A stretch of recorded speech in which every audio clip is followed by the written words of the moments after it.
I used to believe that happiness was something permanent. I thought once you found it, nothing could take it away. I was wrong. My life was simple but beautiful. Every morning, I woke up to the sound of my mother preparing breakfast and my father reading the newspaper. I went to school with a light heart, dreaming of becoming someone important one day. I had friends who made me laugh, teachers who encouraged me, and a home that felt safe. I thought this was how life would always be. Happiness, for me, was not a big thing.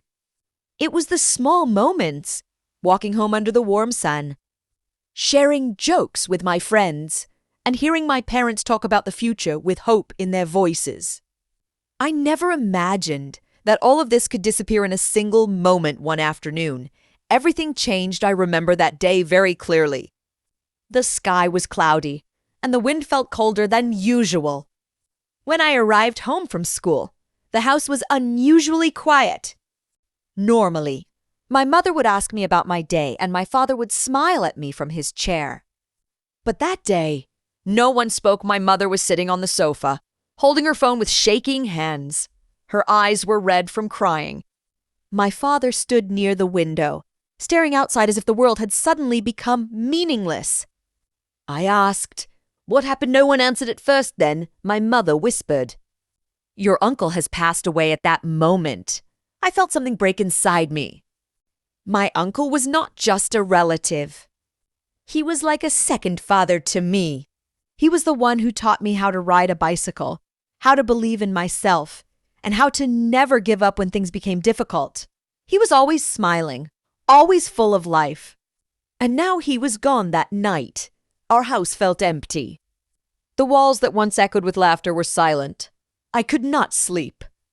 I kept thinking about his smile, his voice, and the promises he had made to watch me grow. My happiness, which once felt strong and unbreakable, suddenly felt fragile like glass. The days that followed were darker at school. I could not focus. My friends talked, laughed, and lived their normal lives, but I felt separated from them by an invisible wall. Their happiness reminded me of what I had lost. I started avoiding conversations and sitting alone during breaks. My teachers noticed the change in me. They asked if I was okay, and I always said, "I'm fine." But inside, I was not fine at all at home. Things were worse. My parents argued more often. Grief had entered our house like a storm. My mother cried quietly at night. My father became silent and distant. The warmth that once filled our home was replaced by sadness and tension. One evening, I sat alone in my room and looked at old photos. There was a picture of my uncle and me at the beach. We were smiling, covered in sand, holding ice cream in our hands. I realized that happiness is often only recognized when it is gone. I asked myself, why does life take away the things we love most? There was no answer. Weeks turned into months, but the pain did not disappear. It only changed shape. I stopped dreaming about the future. I stopped believing in happiness. I felt like a broken person walking through a world that no longer made sense. One day, I overheard my mother talking on the phone. She said, "We must be strong for our child. Life cannot stop here." Those words stayed in my mind for the first time.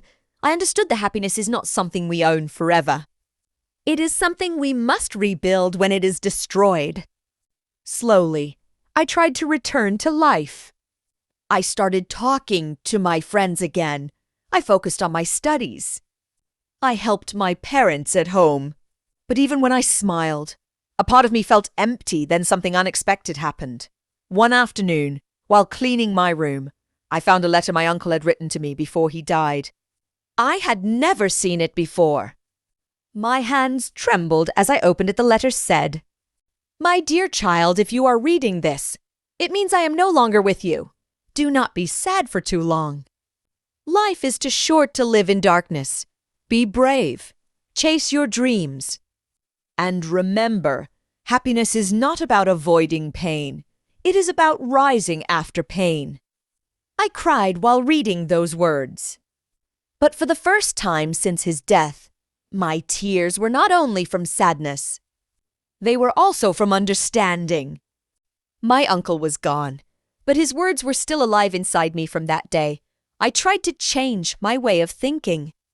I understood that my happiness was destroyed, but that did not mean my life was over. Pain had entered my story, but it did not have to be the end of the story. I began to see happiness differently. It was no longer just laughter and easy days. It became strength. It became patience. It became the courage to continue living even when my heart felt heavy. Now, when I look back at the past, I see two versions of myself. The one who believed happiness would last forever, and the one who learned that happiness can be destroyed but also rebuilt. The destruction of my happiness taught me the true value of life. It taught me that love and pain walk together. It taught me that losing someone does not mean losing yourself. My happiness was destroyed that day, but from its ruins, a new understanding was born, a deeper happiness, a stronger happiness, a happiness that knows pain but still chooses hope in today. When I smile, I know it is not the same smile as before. It carries memory, loss, and wisdom. But it is real happiness was destroyed, but I learned how to create it again.